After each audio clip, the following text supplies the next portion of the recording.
Newroz celebrations have continued in North and East Syria, with residents of the major Arab city of Raqqa lending their support to the Kurdish New Year festival. The Kurdish celebration of spring and a new life was greeted with 2 days holiday across Nas, and festivities continued with a celebration at the Faculty of Agriculture in Raqqa, the largest city in Nas. While the celebration was banned and violently repressed under the Ba'ath regime of Bashar al-Assad, it's now widely celebrated across the region, not only as a Kurdish cultural occasion, but also as a celebration of new values of tolerance, diversity, and democracy being promoted following the Rojava Revolution.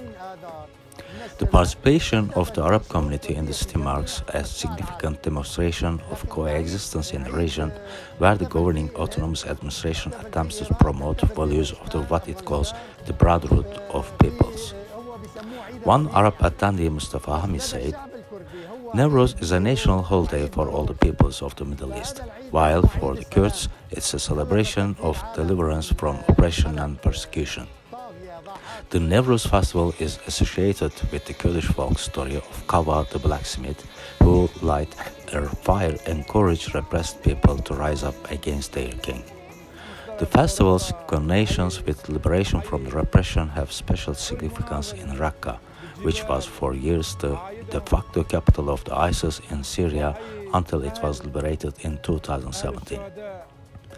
Allied Kurdish and Arab units united under the banner of the Syrian Democratic Forces worked together to retake the city alongside Christian and Yazidi forces in an operation backed by the US-led coalition to defeat ISIS. Raqqa resident Abdulkader Horo, also an Arab, said,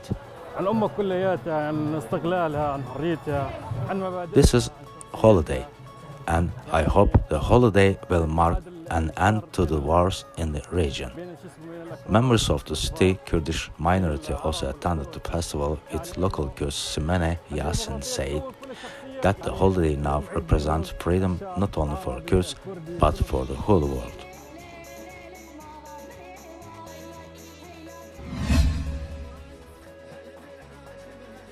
The Newroz flame has also been lit in Deir-Ez-Zor, the troubled eastern region of North and East Syria, which was the last region of Syria to be liberated by ISIS.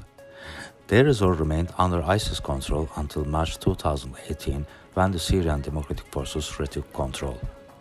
The region still suffers from a major ISIS insurgency, meaning public gatherings, celebrations, and employees of the autonomous administration of North and Eastern Syria continue to be targeted by the suicide bombing and armed attacks. Nonetheless, the INS Civil Assembly in Al-Qasra town gathered to celebrate the traditional Kurdish New Year event, in a celebration attended by local civic and military organizations. Fatima Al-Ahmed, a representative of the Association of the Families of the Martyrs, said, "We celebrated this occasion together with our Kurdish brothers. We hope that our people will celebrate Newroz every year, and we hope that this year will bring blessing to all the peoples of the world." The association lit the traditional Newroz flame in a symbol of solidarity and support between the Arab and Kurdish communities.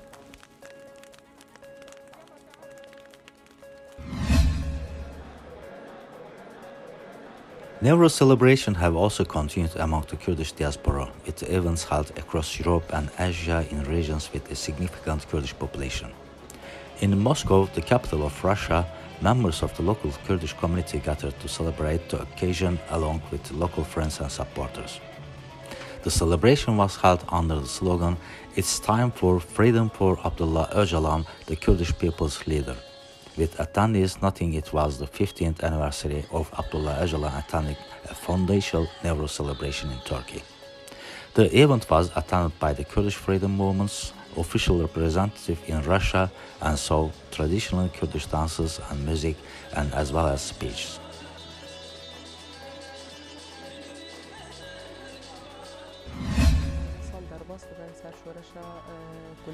Emine Bekir, deputy co-chair of the Executive Council of the Autonomous Administration in Efrat region, spoke to Nujinha on the anniversary of the liberation of the town of the Baghuz from ISIS.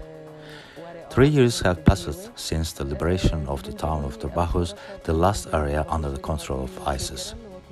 On March 23, 2019, the Syrian Democratic Forces announced that the liberation of the town. Bekir began to talk by commenting on the Syrian crisis. 11 years have passed since the Syrian crisis started. The people took to the street to build democratic and equal system. During the uprising, as the peoples of the North and East, we choose the third way to protect our lands and values. However, no solution has been found to determine the fate of the Syrian people until now.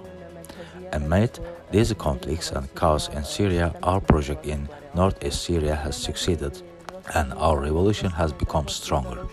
This model is a new way and method for the whole world, and women have played an important role in the building a democratic and equal system in the region, she told Nojinha news agency. Pointing out that ISIS members should be prosecuted, Bekir also stated that the threat continues. ISIS was defeated in the region, but the threat continues. Meanwhile, the Turkish state directly supports ISIS for its reveal in the region. The attack on Al Sina prison proves that.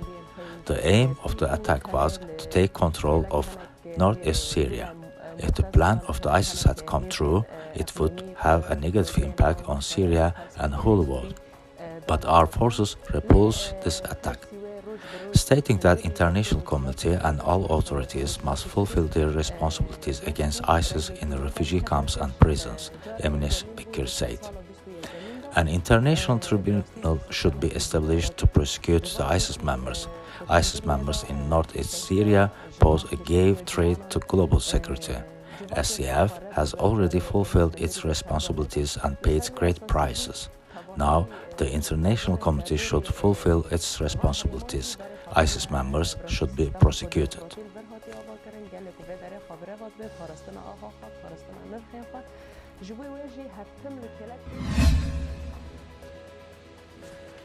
The internal security services in North and East Syria have seized over 2.5 million captagon pills in what officials are describing as the region's largest ever drugs bust.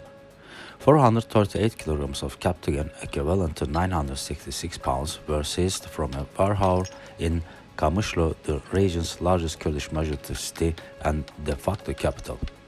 Captagon, an amphetamine-style stimulant, is particularly abused in the Gulf states and was also abused by combatants during the Syrian civil war.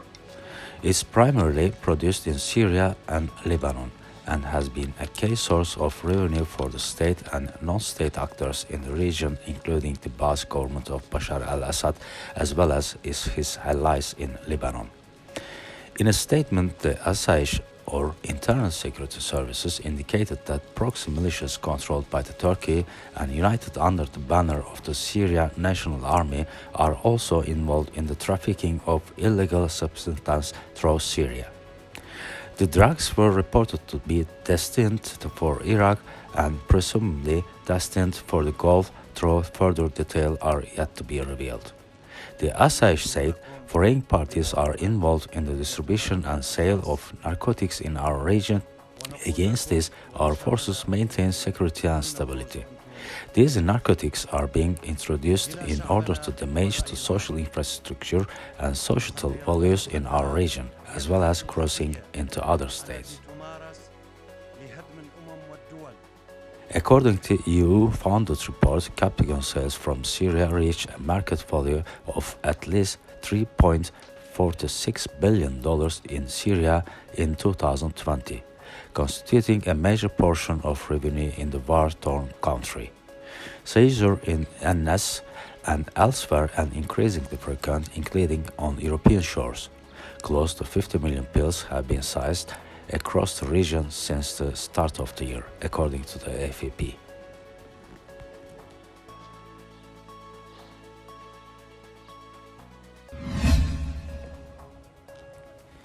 Drivers in Kurdistan region of Iraq are queuing for up to 20 hours to buy petrol in a mark of the major food crisis now affecting the region. Some drivers have resorted to bringing tents and camping out overnight in order to purchase affordable gas, with queues in the Koya region reaching 4 kilometers in length. With petrol produced in the KR itself costing over 1,000 Iraqi dinars per liter, chauffeurs, commercial drivers, and ordinary residents are being driven to queue up scattered fuel stations which sell cheaper gas produced by the federal Iraqi government. Drivers Asad Fatullah said, "We are queuing up to cheaper Iraqi petrol. We have no income to pay extra 5,000. The Iraqi Kurdish authorities don't want this situation to be resolved because it is in their interest to profit from the citizen needs." The region has been affected by a spike in oil prices driven by the ongoing crisis in Ukraine, but the crisis in the KRR deeper rooted. Bashur's oil wealth is largely controlled by a handful of members of the Barzani family and others close to the governing Kurdistan Democratic Party, with ordinary citizens seeing little benefit from the region's natural resources. The KRR ruling authority, the Kurdistan regional government, has recently started exploiting major new oil reserves in Koye, and yet residents of the district complain they have not been provided with services. Meanwhile, many locals are struggling to afford basic necessities, not limited to petrol. The KRG has suffered recent waves of the protests by teachers, students, and others affected by an economic crisis, which has also driven thousands of the Kurdish refugees to Europe, many of them losing their lives in the process.